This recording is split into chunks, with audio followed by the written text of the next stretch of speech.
God is fake and religion is child abuse. In this video we look at religion. Religion is basically a belief system, based on fear, that exists only inside the minds of humans. As we shall see, it does not have to be true or based on truth, but still has a powerful influence on humanity. It can be uniting, and at the same time divisive. How did religion come about? Once people started communicating, memes started evolving, just like genes do. Just to recap, a meme is an idea usually transferable between humans, which has the three basic attributes for a system to evolve. Copies are made, mutation takes place and the fittest survives. Mimetic evolution henceforth came into existence. Language and many other things have all come about through the evolution of memes.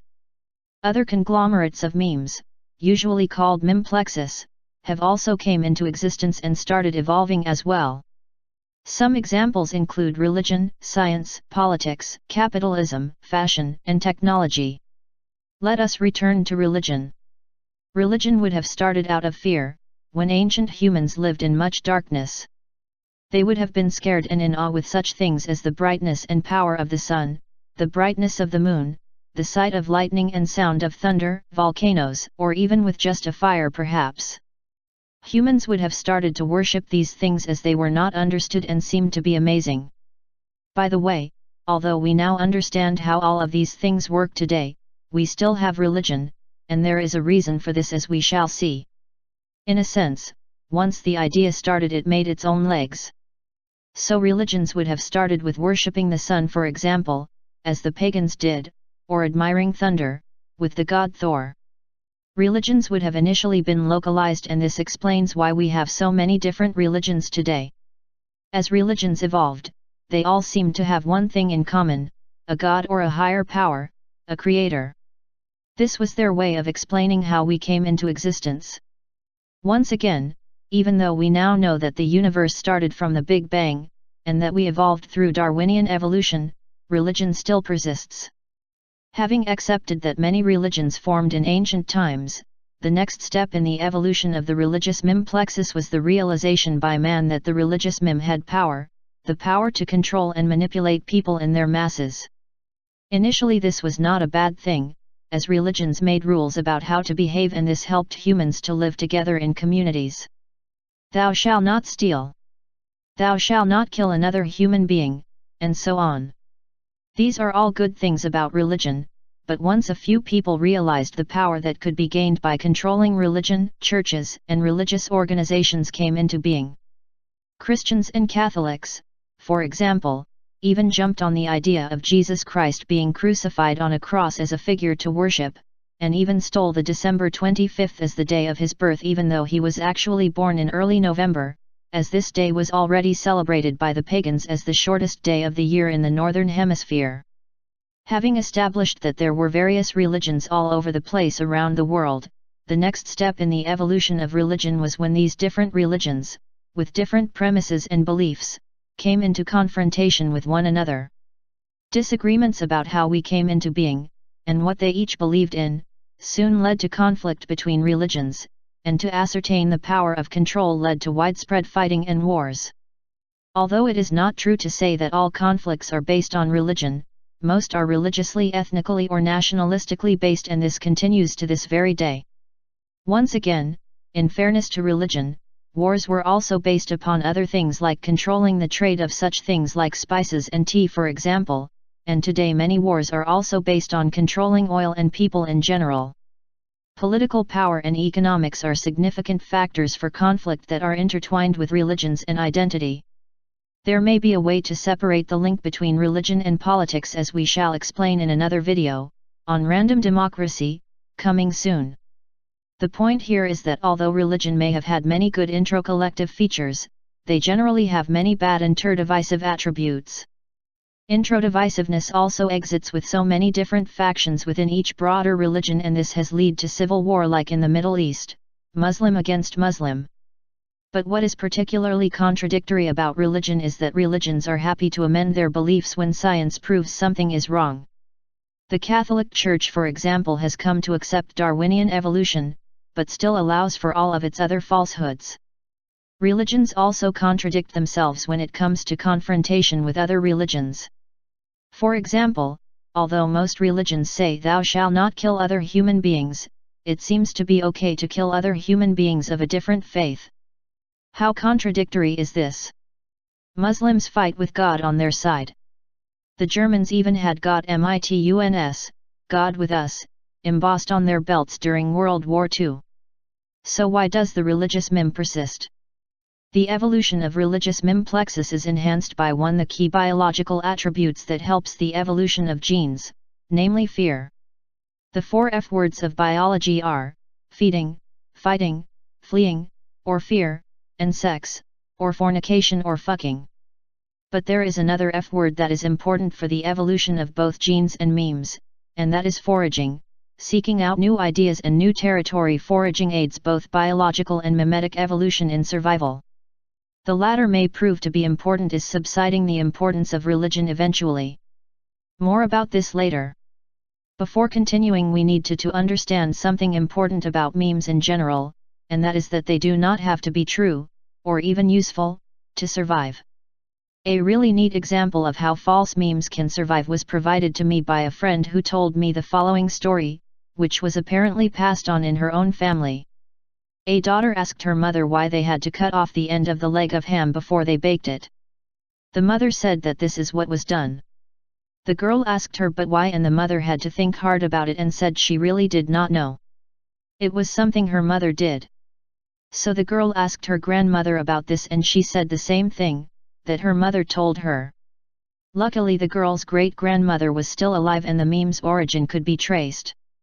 The girl's great-grandmother said that they cut off the end of a leg of ham, before they baked it in the oven, because it did not fit into the baking tray or oven.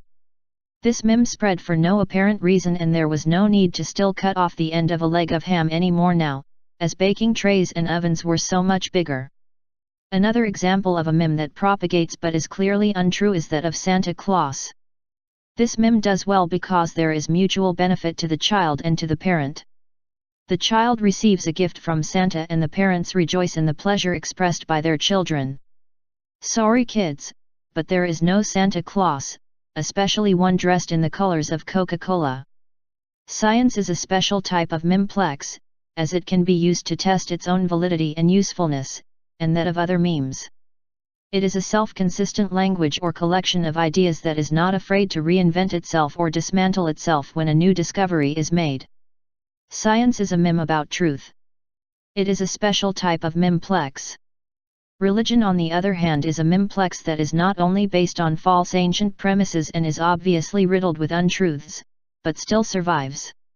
As pointed out by Richard Dawkins, religion survives because it is combined with threats of fear like if you do not believe in God you will go to hell, and promises of going to heaven when you die if you do believe. Religion is a tautology in that if something does not make sense or is unfair, it has to be taken on faith. But as soon as you hear the word faith, alarm bells should start ringing. It immediately implies something is unfounded, inexplicable, untrue, or just plain false. Religion uses the biological attribute of fear to survive. As pointed out by Susan Blackmore and George Christos, religion is also closely tied in with the belief of a self, an entity, or a homunculus inside our heads. Whether a self exists is still questionable, but in any case, the belief in self magnifies the notion of fear and afterlife. There is no afterlife. Once the brain dies, we cease to think and exist. There is nothing. There is no soul. The mind is in the brain, and once the brain dies, so does the self or soul. This is something else religion needs to come to terms with. It is plain neuroscience. Our experiences are firing neurons and our memories etc. are stored in the synaptic connections. Death is final. There is no afterlife. Another reason why religion is quite popular and survives is because most people do not understand things, like the advances in science. Even though science has practically explained how life started on planet Earth, and how we have evolved, through Darwinian evolution, most people do not understand this and so continue to believe in creationism and in a God who made everything in 7 days or whatever. This is absolutely ridiculous when you think about it. Who made God anyhow? And how did he do all of this in 7 days? And how on earth does God keep pace with what is happening in the world today? He or she would have to be bigger than the universe itself. One of the main reasons why religion is so widespread is that the religion meme is combined with both fear of damnation, if you do not believe, and promises of eternal reward, if you do believe, and the church actively encourages parents to pass this nonsense on to their children to perpetuate their religion. This is how they remain in business, and yes, it is a business too. The church actively encourages its followers to brainwash their children from an early age. This is akin to child abuse. What is most surprising, as Dawkins and Blackmore note, is that religion is generally based on unfounded and illogical premises. The falsehoods of religion are generally accepted as truths, even if it is painfully obvious that they are nonsense, such as Moses made the river's waters part so he could cross, or Jesus rose from the dead, or Muhammad flew to heaven on a winged horse. These things are physically impossible or plain ludicrous. Contradictions in religion are widespread too, such as why would God let someone suffer or die, especially if he or she was a good worshipper or believer. Religions generally put this down to testing one's faith. This is, to be blunt, just bullshit. The most disturbing attribute of religion is that it is passed on to others like a story starting from early childhood and is really a form of brainwashing. Once it has been embedded into the mind of a child, it remains there like a virus, and the notion that religion is a virus is enhanced by the way it spreads from person to person. Once entrenched into a young mind, it is difficult to eradicate. The sadness about all of this is that a young mind is generally hampered from development, and truth is a causality. But there is some hope in that we now live in a new modern open technological cyber world where truth abounds, and is accessible. There is really no place for religion in the modern world, and it is losing its power. This new age of free information transfer enables young people to gain exposure to other ideas and truths, and to at least question the inbred brainwashing they were subjected to from childhood. Scientists generally do not want to get involved with religion as they know it is bullshit, and they will be confronted by religious freaks, who are fanatical, will not accept scientific evidence, and will simply point to anything that is not well understood to justify the falsehoods they believe in, even though they are blatantly ridiculous. But, the time has come to challenge religion. One of main motivating factors for me to confront religion is that brainwashing a child with falsehoods from birth is just plain wrong. It is unfair to brainwash children with ideas that are false, unfounded, and hamper the development of their minds. In fact, when religion is forced upon a child, it is blatant child abuse. Fancy telling a child that they will go to hell if they do not believe in religious bullshit. And in hell, it is so hot that their flesh will peel off and they will be in extreme eternal pain. The other problem with eradicating the false religious memes is that there are now laws in place in most countries, not all, to even protect people's religious beliefs. What the hell? You are protected from believing something that is not only false and ridiculous but is contradictory in the eyes of scientific evidence. It is against the law to discriminate against one's religious beliefs, no matter how absurd and crazy they may be. That is absolutely crazy. And in courtrooms, we still swear on the Bible. We swear to tell the truth, by swearing on something that is untrue. That is crazy too.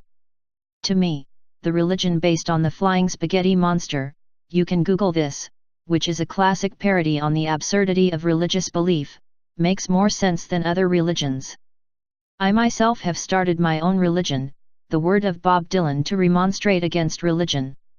With absolutely no disrespect to the great Bob Dylan, who won the Nobel Prize in Literature in 2016, his words are far more meaningful and relevant today than any Bible or religious script written a few thousand years ago. Bob Dylan is a reluctant prophet, but he has captured the human condition in his own way, as have many other great minds too. The early benefits of religion in maintaining law and order are also not needed now either, as most countries have laws and policing, although politics and capitalism play a large role in not allowing true equality between humans. This is something we will address in another video. When religion enters politics, and it does, it leads to passionate fanaticism and human conflict. That will be the topic of my next video, to try to disempower religion from politics and politics in general. Politicians also love reciting religious rhetoric to enforce their message, gain support and empower themselves with this rhetoric.